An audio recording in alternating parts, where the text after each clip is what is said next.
And we're back with another episode of the Pop Culture Cosmos. It's Gerald Glassford coming right back at you here from Pop Culture Cosmos, Game Source, of course, Inside Sports Fantasy Football, and the Lakers Fast Break.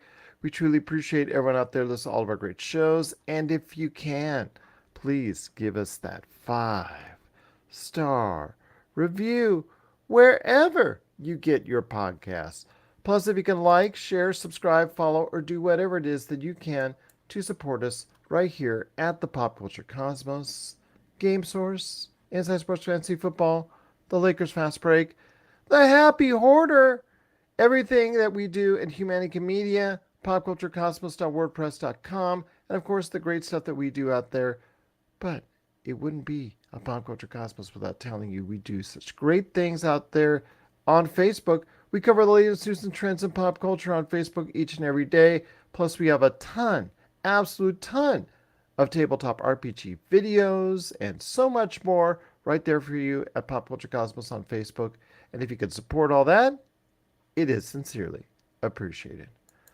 But it wouldn't be a Pop Culture Cosmos without my good friend. He is the mastermind behind everything The Happy Hoarder, plus Humanican Media. You got to go ahead and check out what he's doing today at humanicanmedia.com. Plus, also as well, the Pop Culture Cosmos' favorite place to go for everything pop culture, The Happy Hoarder on Facebook and happyhoarder.com. It is my good friend. It is Josh Pederson. What's up, man? Whoa. That Yes. background change was nice. Like it was well timed and it's awesome. I'm good, man. How are you? Yeah. I'm good. I'm good. Christmas is over. Just in recovery mode. How about yourself? How was your Christmas? Doing okay, doing okay. Although I am a casualty of the Southwest Airlines cancellation debacle. I had to wait in a line for several hours before we were able to go ahead and get a new flight, but that got canceled too on later this week. And unfortunately, I had to go ahead with another airline. So I will be heading out to Seattle at some point in time this week. And it's just very disappointing to see thousands of travelers here in the United States because of one company's ineptness and their outdated system and outdated policies come back to bite them in the butt. You know, it's annoying. They shouldn't sell tickets if they are going to have, or if they even suspect they're going to have issues like this. They shouldn't be selling tickets. I mean, every year there's cancellations with airlines because of weather issues, and we know that there's been some extreme weather issues this winter, and I get that, I understand that, but this goes beyond that. This is, some airlines have had issues with the weather, and that's expected because of just the sheer problems. But when you have issues that pile up on you because of an outdated system, yeah, it's been really hard on a lot of people. And I feel more fortunate than others because I was still here in my home in Las Vegas dealing with this issue. So I know there's a lot of people that have been stranded for days, and I'm hoping that something gets done about that because, again, to do this to so many thousands of people across the country is just it's just unfair. Yeah, exactly. I know my my mother-in-law came out for Christmas and she had issues. It was the day before her flight was supposed to take off. They canceled her flight, and I know she had to go online frantically searching for a new tickets to get out here. So yeah, it's a bummer all around. Oh yeah, and as soon as they were having, or at least they were starting to have their issues, the other airlines price gouged everything to where it would cost thousands of Of dollars. course, they're Yeah. gonna take advantage of the incompetence of their competitors. Absolutely, indeed. But my thoughts and hopes are for everybody affected by this to go ahead and find safe travel, or that you have found safe travel back to your destination. I know that your frustrations with Southwest Airlines is going to be there for quite some time, and they will pay the piper at some point in time if they haven't already. So, yes, definitely our thoughts are there with everybody affected by the Southwest Airlines debacle. But we're going to try and uplift your spirits. We're going to try and uplift those spirits today with the Pop Culture Cosmos. It's the best of Josh for 2022.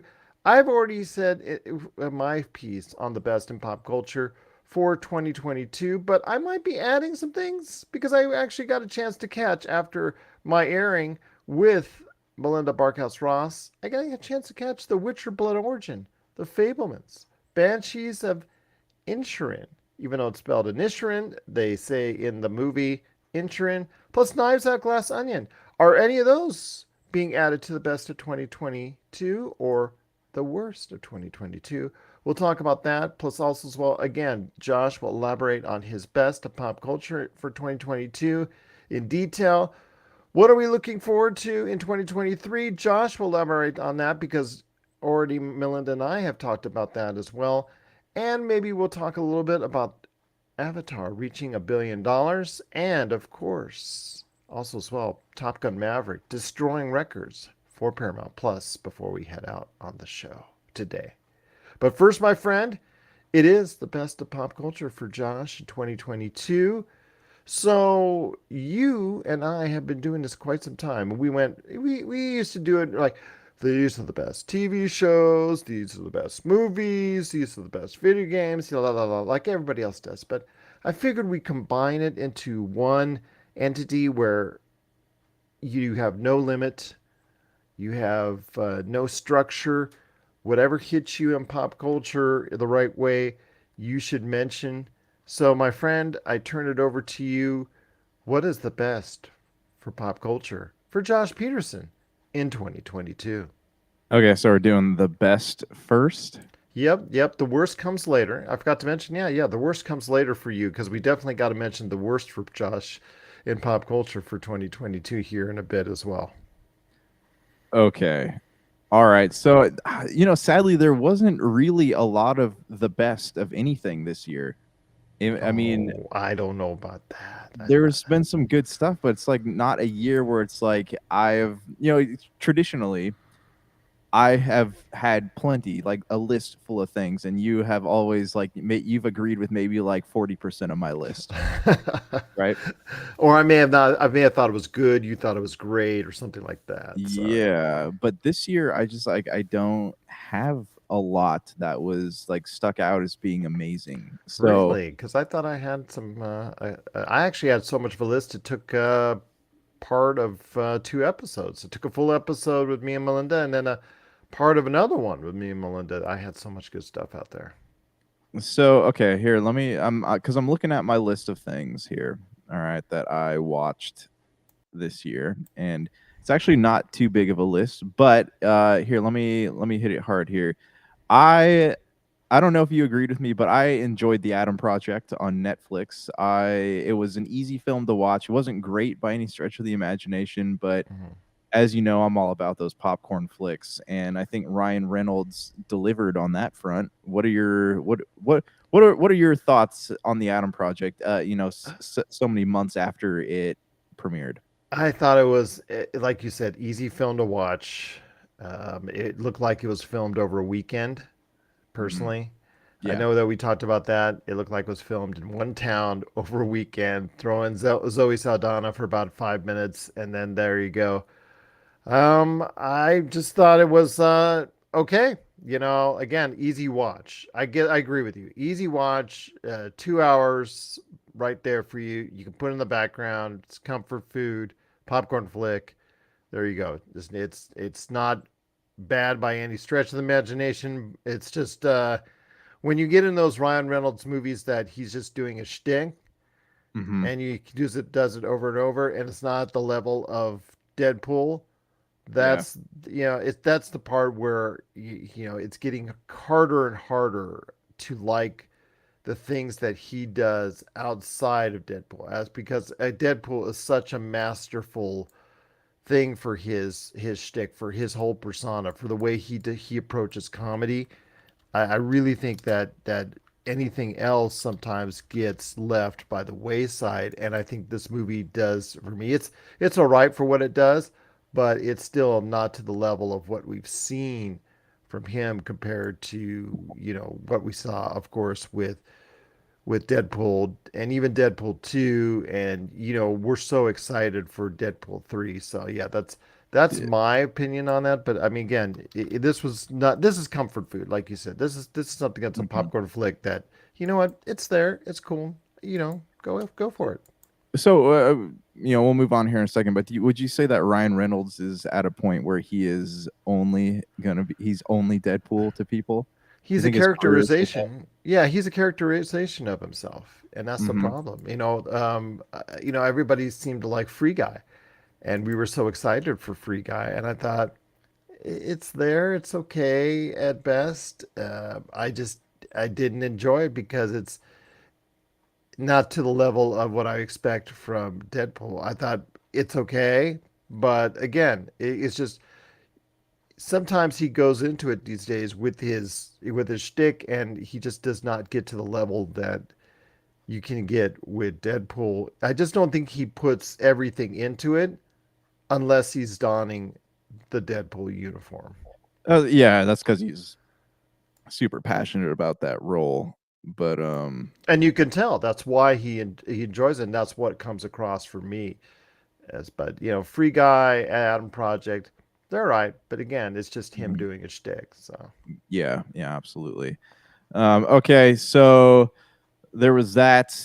Dragon Ball Super Superhero was probably one of my top films of the year, and it's not just because it's Dragon Ball and I love Dragon Ball, but it's the fact that, as we discussed before, this is the year of the anime films, right? We had Dragon Ball, we had One Piece. There's a Mobile Suit Gundam movie that I don't think did too well, but you look at Dragon Ball, you look at One Piece, like these are movies that made a lot more money than people thought that they were going to make. And looking at that, like, yeah, you look at shows like My Hero Academia, who's got, they've got films coming out, and was that other one Jujutsu Kaisen, I think the name was, mm-hmm.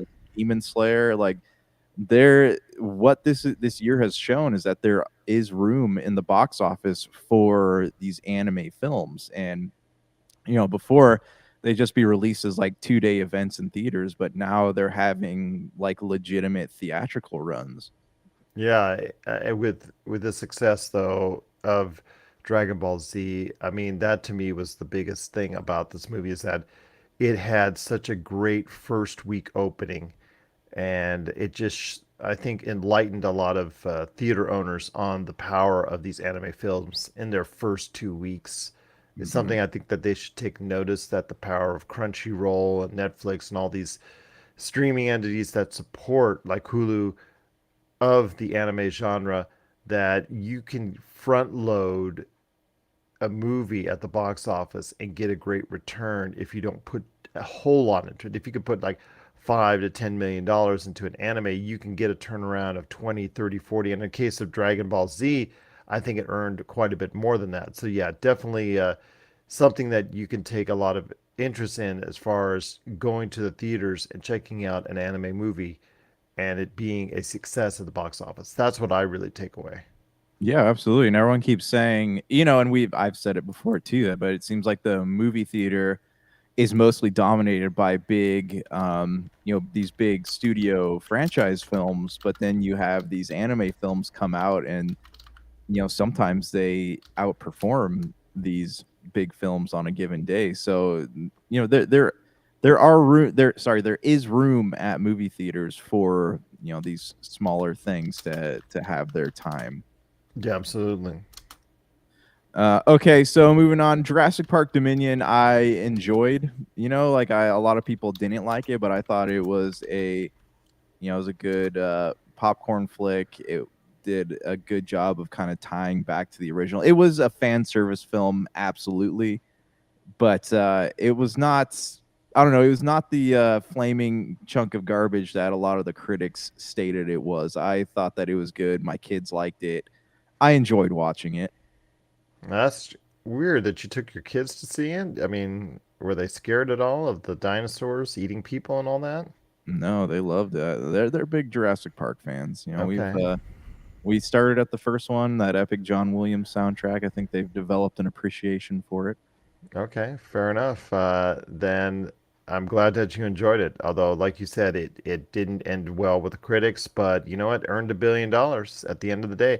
Earned Mhm. $1 $1 billion and almost a dollar. Actually, like 1 billion, 1 million. I think it was like it just Okay, barely sneaked over it the $1 billion crossed mark. the threshold. All right, last film I got here of 2022 that I did enjoy was The Northman with what's his name, Skarsgård in that Mm-hmm. movie. Like that was uh is a very artsy film, but also like it was good.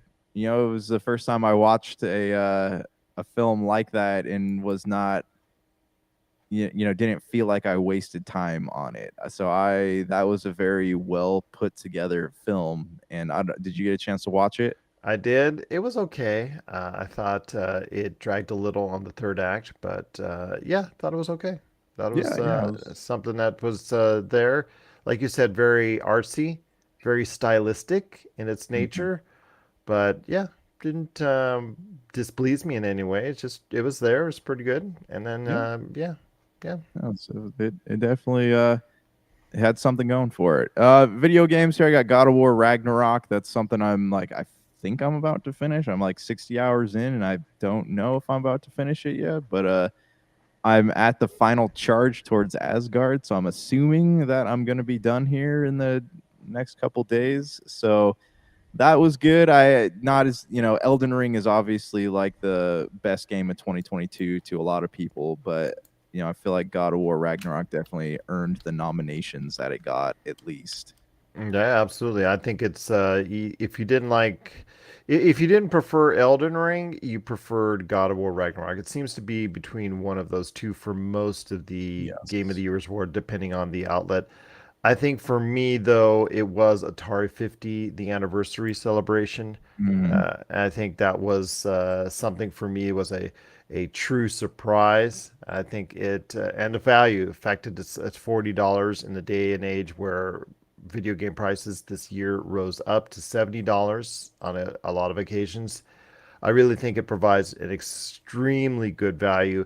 It's a nostalgic trip. It has a full documentary with it. And yeah, it just absolutely was a great explainer for Atari.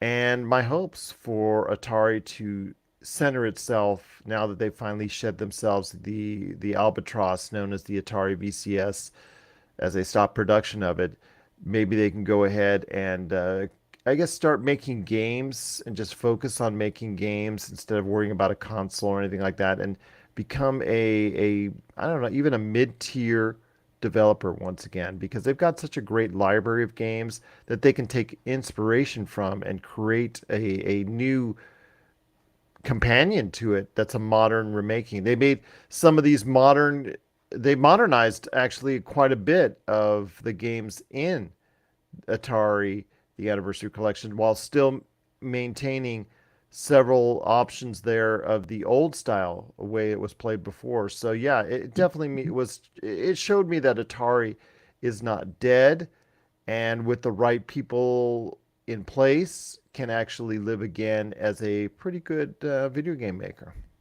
Yeah, well, I mean, hopefully we get to the point too where they don't just become known as like a throwaway company for millionaires, to come in and be like, "Oh, I have an idea," and then it ends up not doing well, Yeah.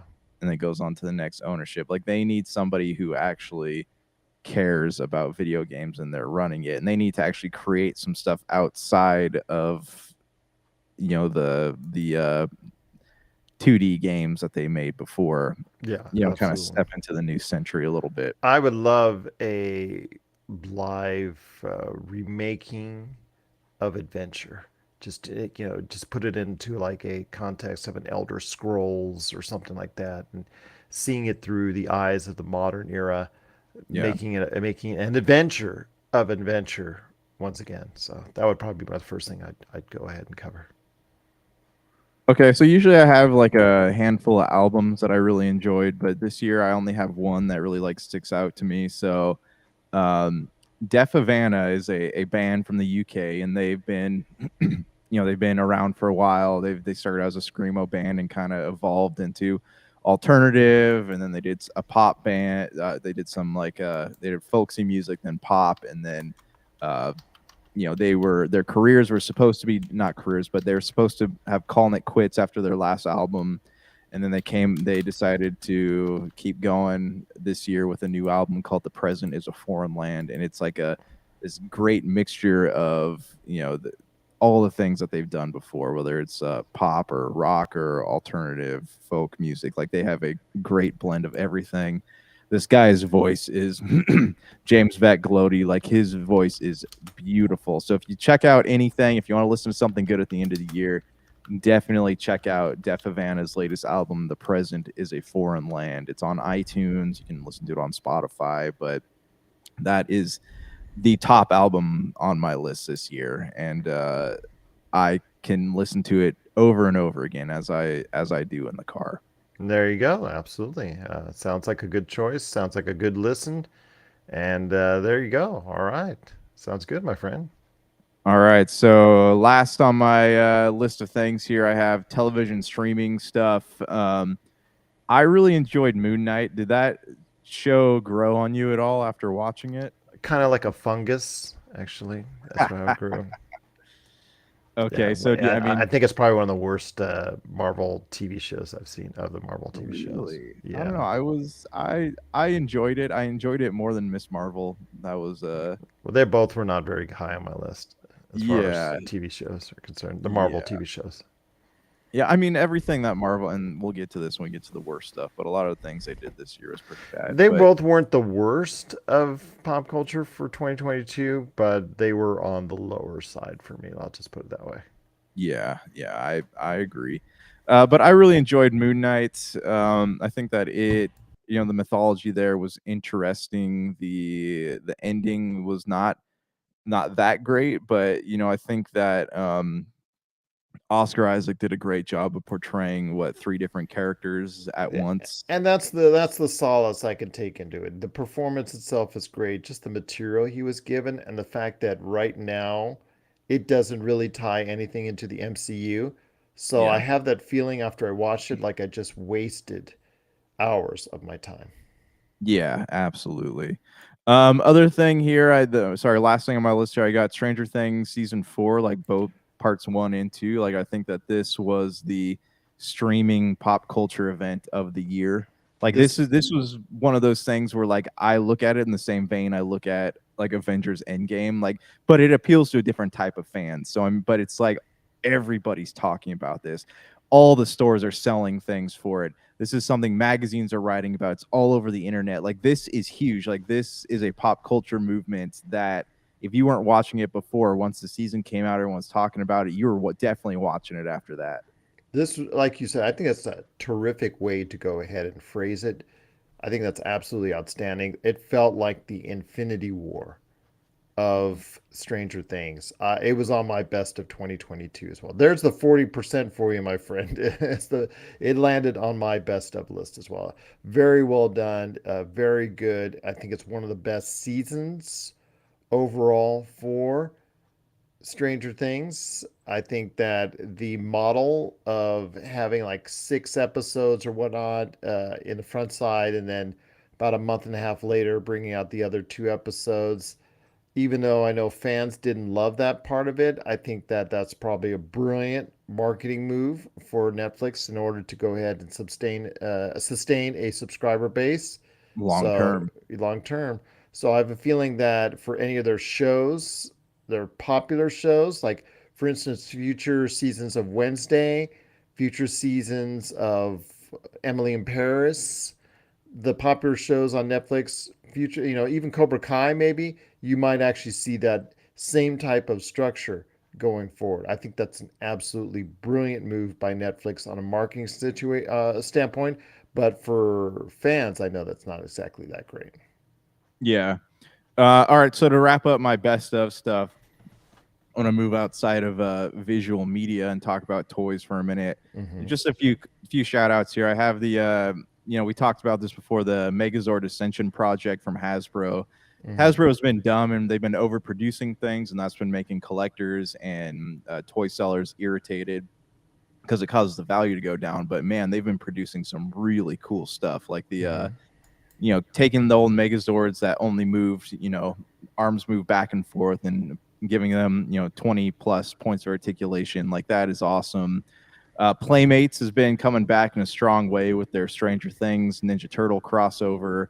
Hasbro's has their Power Ranger Ninja Turtle crossover. The new Ninja Turtle Ronin figures. Like, this is the year of Ninja Turtles for sure when it comes to toys. And these are, if you're a collector and you're interested in Ninja Turtles, like, I would definitely check some of these sets out. The Stranger Things one is a Target exclusive. The Power Rangers crossover you can get anywhere on the internet, and definitely check some of this stuff out because that was a big highlight for me this past year as a collector. I do, before you want to finish your list, I do want to mention some things that really stood out as far as music, because you talked about music a little bit. I want to mention the rise of K-pop as a standard that's not named BTS. BTS, we know their popularity all around the world. I remember the first episode we covered K-pop, and you were just like, "What the heck are you You were talking about?" excited about it. I had no idea what it was. Yeah, because it was just something, this sound and these groups were creating this mythos and this following that was jettisoning it worldwide. It was becoming a growing fast in popularity, and we've seen the explosion of it in 2022. I know my oldest daughter is just absolutely into it. Actually took her to a K-pop concert in Los Angeles earlier this year. She absolutely loved it. ITZY was the group that she saw. They're on the rise. There's also Twice, Blackpink. There's so many different groups, and it's a machine that they're producing out in Korea for these K-pop groups. And this is something we're going to see, for at least it's going to be a trend for at least the next couple of years, at least as far as the styles and the popularity of K-pop bands. And I think it's going to be something really special to see. I also want to mention out of course, the most popular singer. You could probably say Taylor Swift with her explosion. You could also say Beyonce with her album as well. Both of those ladies did outstanding as far as sales wise, but I think for me, Harry Styles has got to be, as far as across this year, as far as the music popularity, and I've seen the fact that he just has sold out everywhere on his concert tour. Probably the number one artist for this year consistently throughout the entire 12 months. Again, Taylor Swift and Beyonce both had, amazingly popular albums, and they both, especially in Taylor Swift's case, her tour is already sold out for next year. I really also want to compliment Harry Styles on one song in particular. And no, it's not the "As It Was" song that was played to death and nauseum. That had, of course, it's probably the most popular song of the year overall. It was on the charts for the number one all the time, but it was actually the title of his album, "Music for a Sushi Restaurant." That song, it was actually used by Apple in their promotion earlier this year for their iPhones. So I think that song really stood out to me as a lyrical hit, but I don't know how well it did on the charts. But yeah, that was probably the best song I heard this year. So on artists like Taylor Swift and Harry Styles, what do you the what do you call it? The Ticketmaster thing, with these outrageous prices for concert tickets. Do you see that coming to an end going into 2023, or Oh how do no, you feel about that? I mean, the people are well, we talked crazy. about this. Yeah, we Yeah. talked about this on the show as far as the brushback as after the Taylor Swift concert debacle. And Ticketmaster is a monopoly here in the States and in some places North America, and that's got to end. As far as the ticket prices going up, unfortunately, that's not going to change. Even if it went to like StubHub and other ticket entities, I don't see that ever changing as far as the prices going up, because, as you know, demand for something in our society, like for instance, video games, as a happy hoarder, video games and other action figures and things of that nature in pop culture, they rise dramatically as there's a demand for it. As long as there's demand for something, the prices are going to go sky high. It's just the fact that the way it's controlled and the way it's sold has got to change. Ticketmaster as a monopoly has got to change. Yeah, yeah. The what is it? The FTC keeps looking into Microsoft doing things. Meanwhile, Ticketmaster has the monopoly over that industry. But if they're charging like what, $5,000 to $10,000 for Taylor Swift tickets, but people are buying them. You're right. Like it's That won't stop, until my friend. people stop buying things like that, the prices are going to continue to rise. That won't change, my friend. At least not for a while. Yeah. But yeah, that's pretty much where my best of lies at the moment. Absolutely. That's a great list, my friend. I agreed with a little bit more than 40% of it, maybe 45, but no, I'm It's not kidding. the year of King Arthur, so Okay, absolutely. Yeah, we won't talk about that. That was a great debate. You should go back in the archives about that one as far as our back and forth on that. But what are your thoughts out there on the best of pop culture for 2022? Let us know your thoughts. Popculturecosmos at yahoo.com. We're back with the Pop Culture Cosmos. It's Josh the Great. As Josh Pederson's here along with me, Gerald Glassford. Still got a half hour to go. We've already talked about the best for Josh in pop culture for 2022.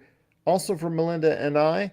We've also talked from ourselves about the worst in pop culture, but Josh hasn't finished his list. We're still going to talk about the worst in pop culture for Josh Pederson for 2022. okay. All right. So we going over to the dark side now. Lay it on me, man.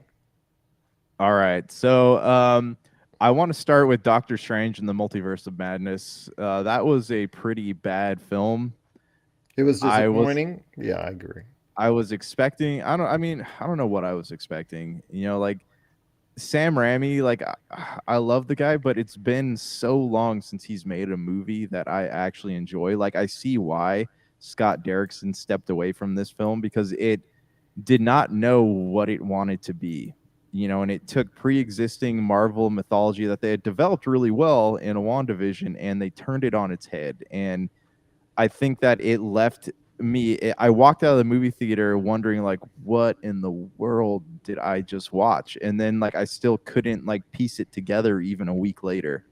It's on the lower tier of my list as well of my MCU list, which you can catch at popculturecosmos.wordpress.com.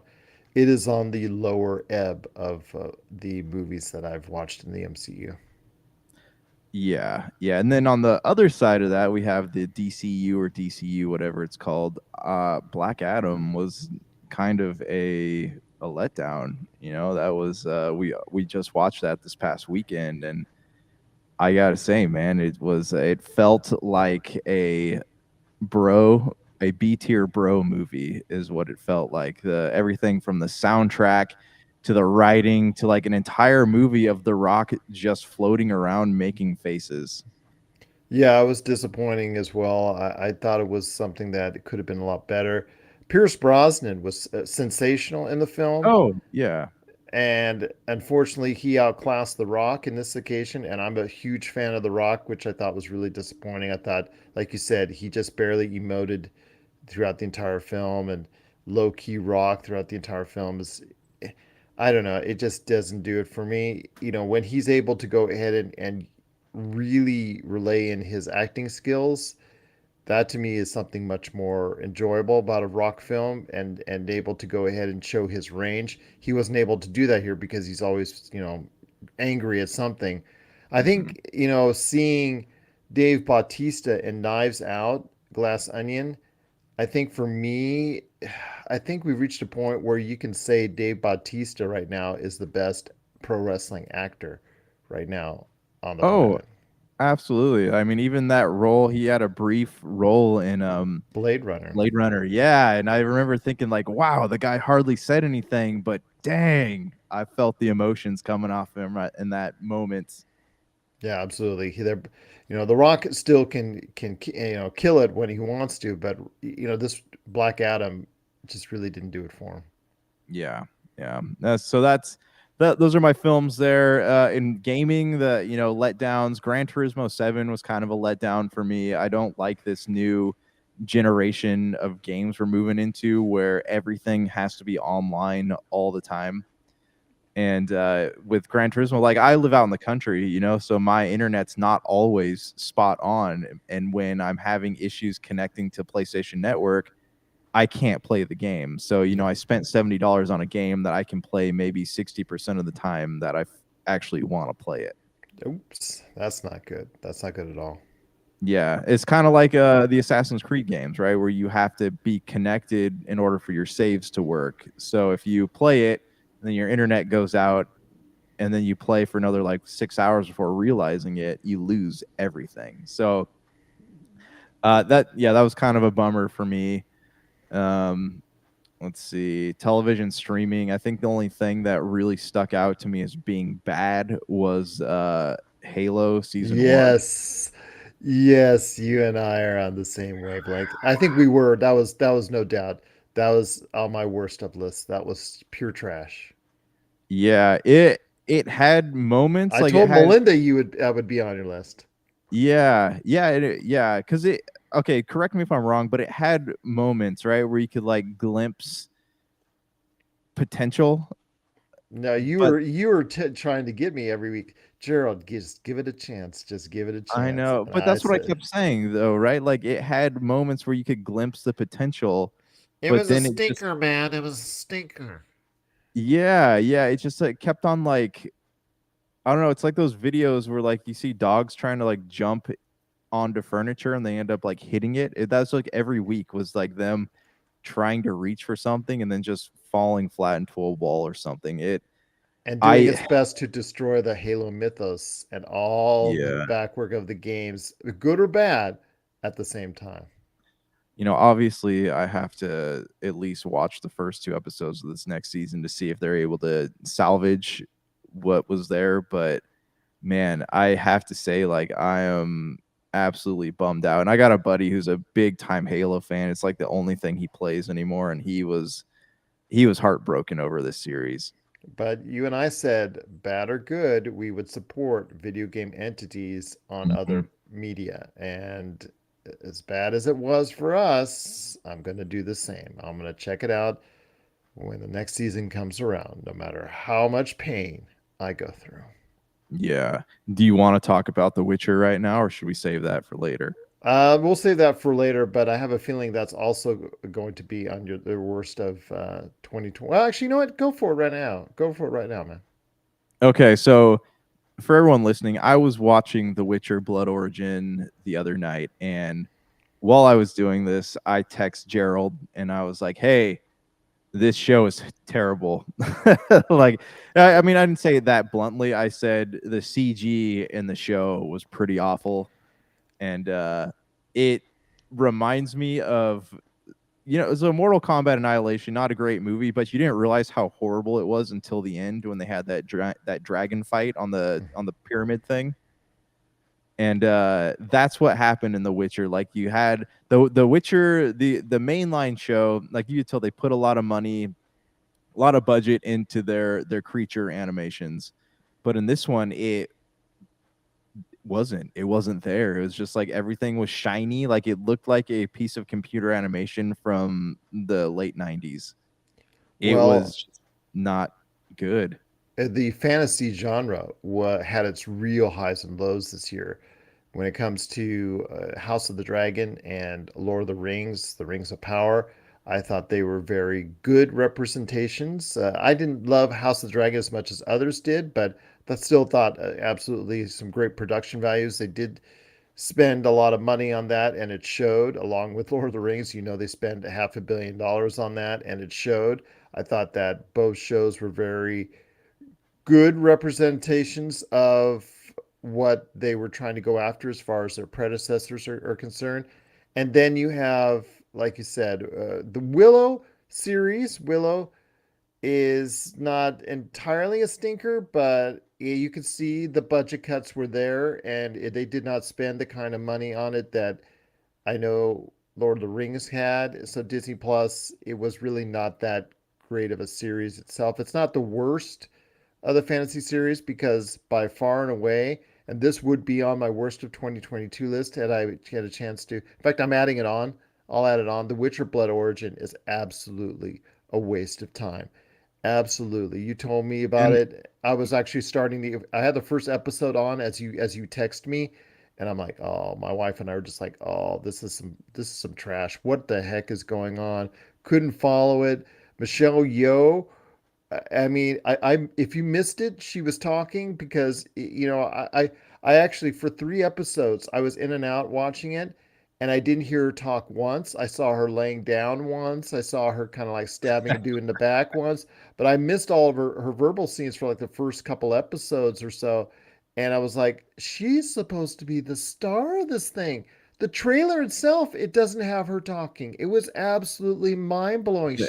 She's gonna probably win a Best Actress for Oscar next year, and you don't have her speak. I thought it was the absolute worst. She Yeah. actually does speak in the series, and it takes a little time for it to get to where she gets a chance to do so. But what she was given and the rest of this eclectic mix was it was just it's just bad for Michelle Yeoh. It's a money grab, and more power to her because for everything everywhere all at once that was so tremendous. She's had a lot of things over the past couple of years where she's been on movies where she makes appearances where, it's all right. But this, unfortunately, she was part of with some horrible CGI was just Hmm. really bad. It was really bad. Yeah. Yeah. Yeah. Yeah, they and even like in the first episode when she's talking to her, what was her student formerly, like And I it, missed that. And I was like, man. yeah, but it I actually went and rewatched it and I actually saw that part. Yeah. none of it made any sense though. Like it was just all of a sudden she like hates him and it's like, okay, now I'm gonna teach you stuff. Like there's no logic to the story at all. It seems like it's pure fan service. Like they're trying to take what was great about The Witcher and then turn it into something like Game of Thrones, and it just doesn't work. And it makes no sense at all why this is a predecessor to The Witcher. Why is this happening before The Witcher? The Witcher seems like it's actually older Hmm. as far as its origin date than Blood Origin, which makes absolutely no sense. It just does it doesn't have the feel of something that should be the predecessor. It doesn't make any sense, as far as the before the beasts and for humans or whatever. It just makes it's a bunch of gobbledygook, and it really is it's Netflix saying, okay, we made a ton of cash and viewers with The Witcher. Let's make an offshoot and throw Michelle Yeoh in there because she's a very popular actress right now and see what sticks. And unfortunately, it doesn't stick. Yeah, well, I mean, it's the same thing as like the Rings of Power, on Amazon. It's the same exact concept. Like we have Lord of the Rings rights, we might as well use them, even if there's no mythology based on this. But Lord of the Rings, Amazon took the time and care to craft something that is watchable, and to Right. me is very good. To you was very good, and yeah, that's the difference there. The Witcher Yeah. Blood Well, Origin seems like was quality. made by a college student over the weekend. Yeah, yeah. I mean, it's definitely the quality's not there, but it's like there's nothing strictly based on this, so let's make something up. Except the only difference with Amazon is that it was a hit and it was good, whereas The Witcher is just it was a pure miss. Yeah, The Witcher Blood Origin per se. Yeah, absolutely. Anything else that stood out to you as trash that stinks to high heaven? No, sorry. Okay, so this is Shelby. I'm sorry. Um, okay, so yeah, I guess this is more of like a moment in pop culture history with the Henry Cavill, and James Gunn, and all that stuff going on. Like Yeah. this was definitely the biggest bummer of the year for me, and the fact that like I don't care if they move into a new era, but like it really is a disservice to not let that, I guess, age of characters play out. Yeah. At least get to Aquaman and then do a final Justice League movie and let things close. Like it sounds like all the outlines and scripts were there, but they're not going to do it. Instead, James Gunn, who still hasn't said if he's recasting everybody, but he made it sound like he's keeping Gal Gadot. And yeah, I don't know. Just like I don't know how this is all going to play out. Are we just going to pretend that it's not weird that Superman looks different? I don't know. I think a lot of people who are a fan of the superhero genre were really disappointed by this. This is kind of a historical moment in pop culture. Well, I will say that again, as we've talked about it before on the DC change ups, Melinda and I, that This is really something that is a big risk, but the DCEU over the past 10 years has had very mixed results, especially with Superman. And I like Henry Cavill as a person. I really think that he's never been given a chance. Although you love Man of Steel, I actually don't love Man of Steel. He's actually never, in my opinion, been given a chance to really been given a kick-ass script for Superman and an opportunity. And again, you see the financial results that it's all over the place from the highs of the Aquaman, who will not actually also be continuing in the series after the sequel.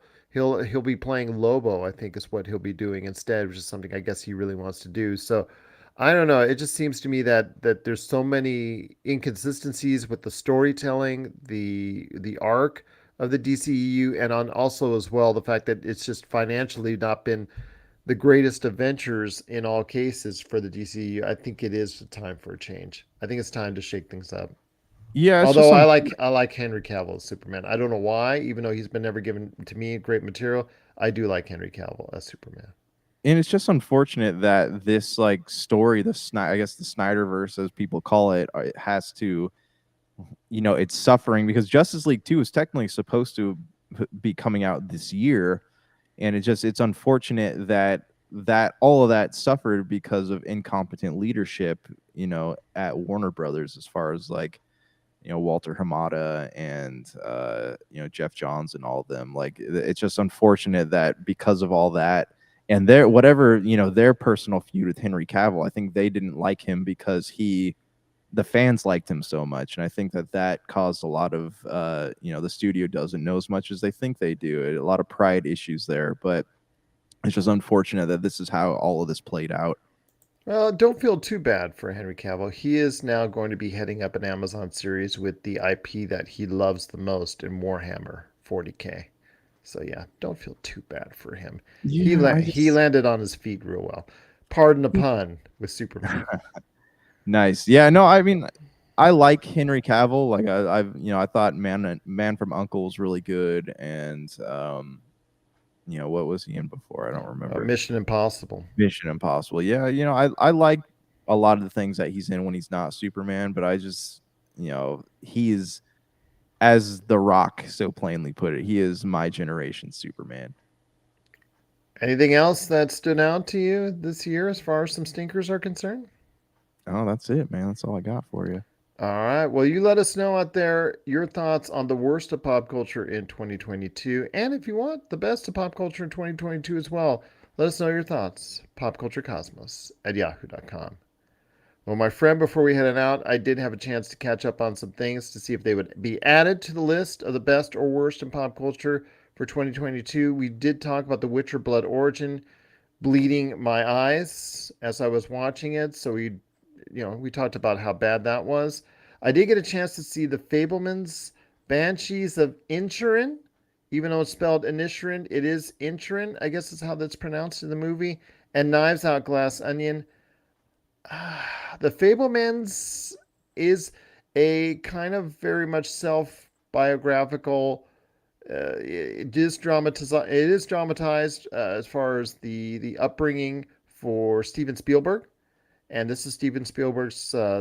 Basically, it's his story about how he grew up in his how he developed himself into the director that he came today. It doesn't exactly. It uses the Fablemans instead of the Spielbergs, but you can pretty much get the sense of how Steven Spielberg grew up. I didn't like this as much as other Steven Spielberg films. I thought it was okay. I thought that the movie is long by a long shot. I think it needed to take a half hour off. I think even though he had some great acting performances, I think that he holds too long to a scene in each of these scenes that he's in. A lot there's scenes there that last like 10, 12 minutes on the same, it's like you and I having a conversation or acting for 10 or 12 minutes. I think the attention span of the viewer starts to stray away no matter how good the dialogue or the acting is. And I think that's the problem. He holds on scenes way too long in this movie. And then it ends on such a weird note.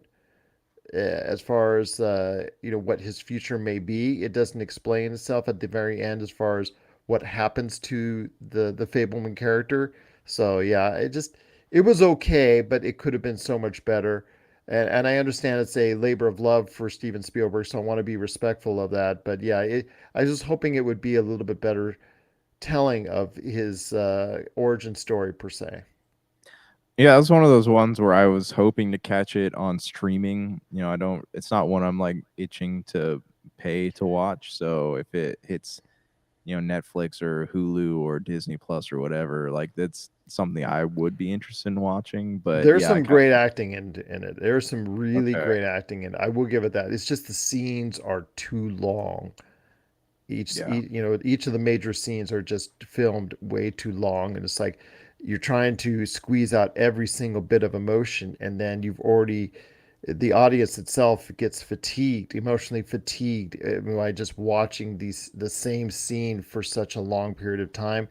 yeah. And I think that's probably to me just the most disappointing part. But overall, it was okay. A movie is enjoyable to an extent as far as the performances are concerned. So and yeah, that's my only beef with it. It's just it ran a little bit too long. But Banshees of Inisherin with Colin Farrell and Brendan Gleeson, that's a movie.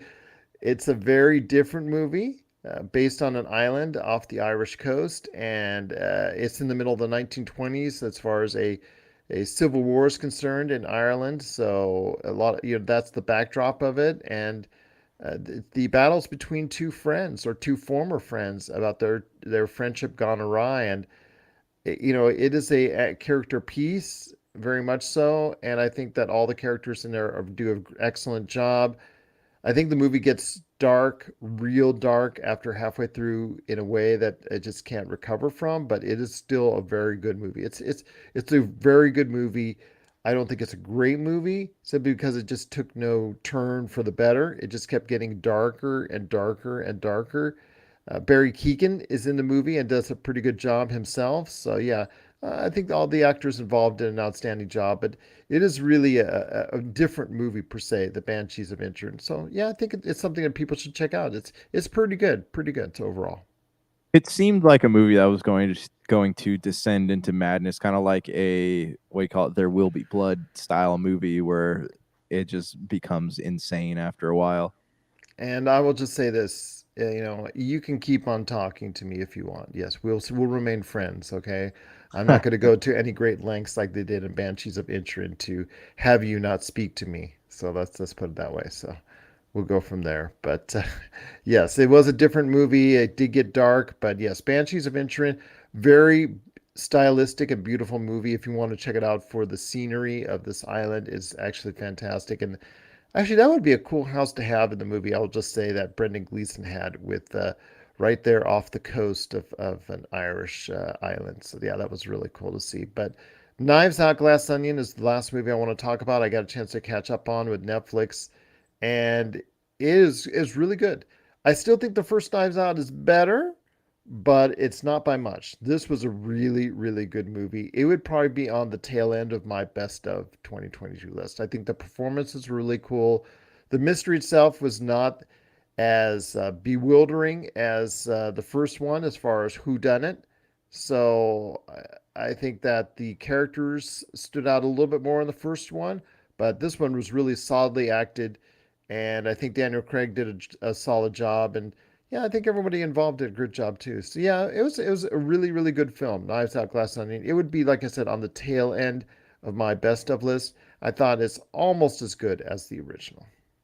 Yeah, I saw that Rian Johnson, I guess, was upset that they called it a Knives Out mystery instead of just Glass Onion. Like he was Hmm. upset that they put that subtitle on there. And Well, what do you expect? They're trying to sell it to people. Oh my gosh. So well, they're trying really hard to make you realize that it's tied to the Knives Out movie. yeah, But and I mean, if you're Netflix that spent what $500 million on two Knives Out movies, what do you expect? They need to make sure you connect as a general audience member. Oh yeah, yeah, this is based off that first one. Yeah, yeah, yeah. right, but I mean, they always put it like front and square in their interface, and if you're seeing that, you're like, oh hey, I recognize those characters, so it should be pretty obvious that it is a Yeah. Knives Out sequel.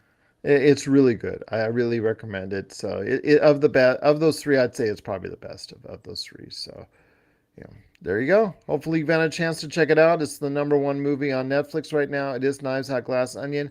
Please let us know your thoughts on The Fablemans, Knives Out Glass Onion, and The Banshees of Inisherin. Please let us know your thoughts. Popculturecosmos at yahoo.com. Before I wanted to go ahead and mention Josh's what he's looking forward to in 2023. We'll close that out, but wanted to first mention that Top Gun Maverick is destroying all the records as its final achievement for 2022 is one of the big hits of 2022. It's destroying all the records for Paramount Plus. So congratulations on that. And Avatar, as we're recording this in a little over 10 days, has garnered $1 billion worldwide. So it looks like, Josh, that this movie, like its predecessor, is going to have some long legs. It could, I could see it getting to 2 billion now. I could really do, I could really see it going to 2 billion. James Cameron is so cocky. Like he is. I don't know. He cheats, I think, with the box office numbers as we've discussed before. But yeah, well, what's going to happen is this movie's going to, wherever it levels out at, and then he's going to keep re-releasing it every, twice a year, and then pretty soon it's going to be like a $5 billion movie. And I don't hate James Cameron. He's a genius. I just like hate that he's so. What do you call it? He's not very humble about his He accomplishments. can be arrogant at times. He is absolutely arrogant, and um I don't know. Like, I am going to go see Avatar 2, I think either tomorrow or Friday, but Good luck. is it sold out or what? No, it's 3 hours plus, three and a Oh, half yeah. hours. So Well, we'll take bathroom breaks, I'm sure. there you But go. anyways, yeah, I guess it's like Avatar 1, 2. Like I saw this tweet the other day that perfectly summarized what Avatar is, and he said Avatar 2 will definitely go down in history as being the second Avatar movie ever. Fair enough indeed. But before we head it out, my friend, wanted to ask, what are you looking forward to in 2023 and pop culture?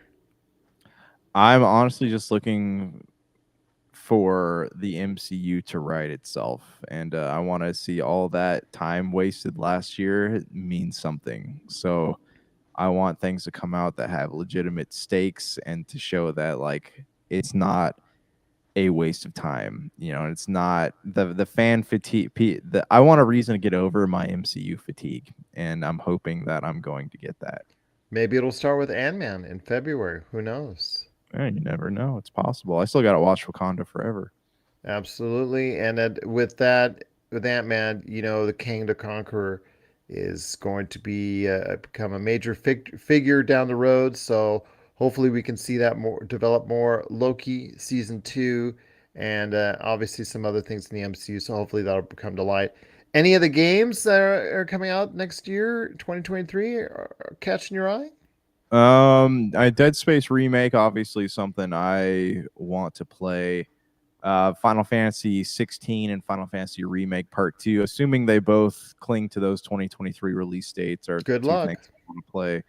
Um, I don't know what's going on with like Halo and Gears and like all these projects that have been rumored and promised by Microsoft. So I don't like right now, like I don't know what's coming out in some of these bigger franchises. So I just know some of the other things that I'm excited to play, but the things that you would go to E3 and be excited about, I have no idea what's going on with any of that stuff because we've had these like sporadic gaming conferences that have discussed things that are like a month out, but we don't really, there's no forecast into the future that we've gotten at all this year. So I don't know what to expect.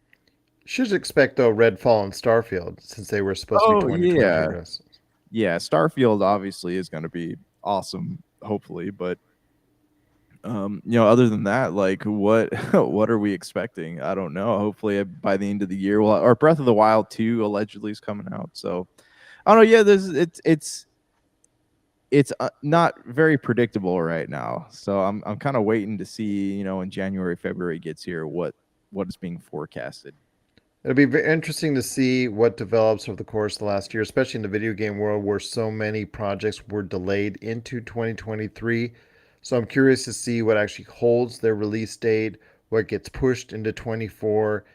I'm hoping to hear more about Mass Effect. You know me, I hold out hope for Mhm. that as far as something, as far as within the Mass Effect realm. I know Mass Effect 4 is being worked on. I don't expect a Mass Effect video game wise until 2024. I'm hoping we can find out more definitive news on a series or a movie or something in the universe as far as Mass Effect is concerned, hopefully sooner rather than later. Yeah, absolutely. And I would love to see. I know there was discussion of Henry Cavill taking up the role of Commander Shepard, so But I now would that be. he's doing this Warhammer thing, who But knows? nothing in Warhammer is supposed to materialize until like 2025. So he's got time on his hands. Well, let's hope that it's taken up by Commander Shepard, but we'll see. Any last thoughts, though, before we head on out? I mean, I think that we're, and I said this again, I said this last year too, but I think that we're still seeing the effects of, COVID on the entertainment industry, whether it's video games, movies, whatever, all the stuff that was delayed and, pushed into the next year. We're still seeing those effects as things are being pushed into 2023. So I'm seeing 2023 being a huge year for, as far as releases for things go. And I could be wrong at this point, but like I feel like, having 2 years to recover from all the COVID stuff, I think that 2023 is going to be pretty busy. I hear you, my friend. But before we head on out, my friend, I know you are going to be on paternity leave, and I'm so happy for you. I want to wish you congratulations to both you and your wife and your family on the expected birth when either this airs or soon after. And I just wanted to go ahead and publicly say I wish you and the family all the best on that, and you take as much time off as you need.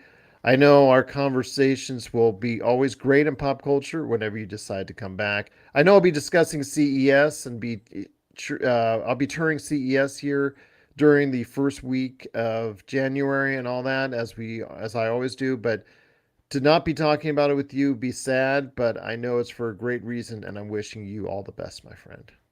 I appreciate it, man. I mean, yeah, it's been having little kids is it's an exercise in patience, so and not sleeping much.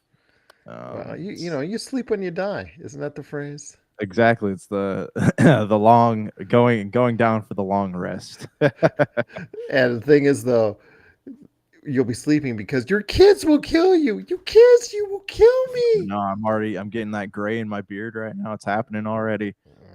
Watch out, my friend. Watch out. You'll miss it when they're older and they're leaving the house because my kids are in their teen years, so they're on their way out to go out and seek their fortunes in the world. And yeah, yeah, I miss those days when they were your kids' age. So that's all I'll Yeah. say. All Yeah. right. Well, my friend, it's been great having you aboard, sharing your thoughts on the best and worst of pop culture for 2022. Looking forward to some great conversations with you and I in pop culture for 2023 right here in the Pop Culture Cosmos. So, for Josh the Great, aka Josh Pederson, this is Gerald Glassford. It's another beautiful day of paradise right here in the Pop Culture Cosmos and the PCC Multiverse. We thank you for listening. And here's hoping you have yourself a great